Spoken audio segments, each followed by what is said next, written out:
안녕하세요. 5분씩 떠나는 문화기행 서울의 서방전문록입니다. 오늘은 대박을 찾아서 도자기 이야기 두 번째 시간으로 차이나 사시려고 파리에 가시면 2부입니다. 송나라 때 본격적으로 제작된 청자가 이슬람권과 아프리카 동부까지 온 것을 알았습니다. 그럼 유럽의 코앞에 온 청자는 왜 지중해 동쪽에서 멈췄을까요? 여러 가지 원인이 있을 수 있겠지만 그 첫 번째는 수송의 어려움 때문이죠. 중국에서 어떤 비단길로 오든 지중해에 이르기 위해서는 육로 수송을 거쳐야 되는데 이 육로 수송은 깨지기 쉬운 청자에게 치명적이죠. 게다가 낙타 등에 올리려면 진흙으로 포장을 해서 상자 같은 견고한 외포장까지 한 다음에 올려야 되는데 이렇게 해서 자기 몇 점을 낙타 등짐에 올리겠습니까? 가지고 가서는 다시 진흙을 벗겨내야 되는데 이 과정에서도 파손의 우려가 크겠죠. 그 대신 후추를 망태기에 담아서 가지고 오면 몇 배 더 가지고 오고 몇십 곱절의 이익이 창출되는데 왜 사서 고생을 했겠습니까? 그런데 백길은 얘기가 다르죠. 지프로 포장을 하고 상자에 넣어서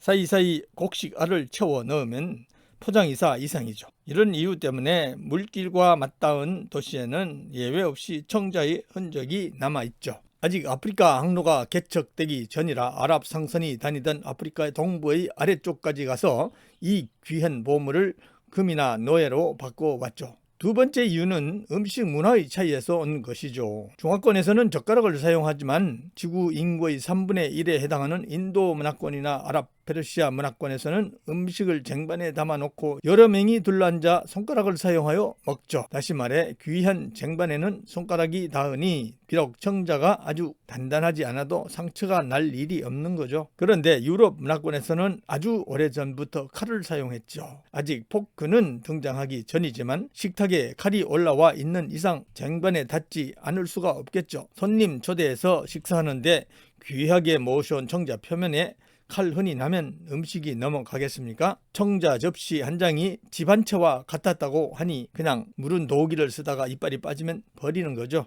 유럽인들은 이미 이 도기 접시에 페르시아인들이 넘겨준 유리기술과 코발트 청색을 사용하고 있었죠. 유럽인들이 르네상스까지 청색 도기를 사용해 오는 동안 중국에서는 한참 전에 백자 시대를 이미 맞았죠. 남송 때까지 하늘 높은 줄 모르고 비상하던 청자는 원대로 오면 몽고족의 흰색 숭배 사상 때문에 뒷전 신세가 되죠. 송나라 때 청자, 백자의 위치가 이제 완전히 거꾸로 되어버렸습니다.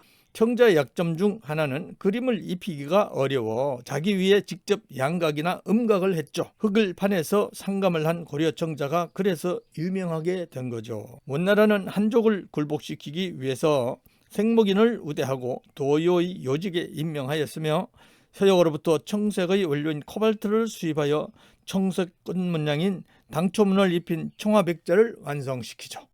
메소포타미아, 이집트 문명의 산물인 코발트와 당초문을 중국인들은 백자에 적용하여 인도의 후추 뒤를 이어 다시 한번 유럽을 강타하게 됩니다.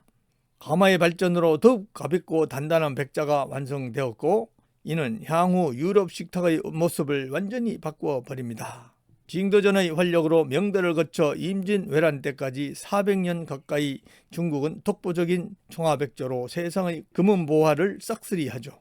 백자도 처음에는 청자처럼 더 멀리 가고 싶어도 해상로가 없어서 아프리카 동남부까지만 오다가 말았는데요. 명의 영락제는 1405년 생목인 정화를 150여 척 선단 사령관으로 임명하여 7차에 걸쳐 30여년간 아프리카에까지 청화 백자를 보냈죠.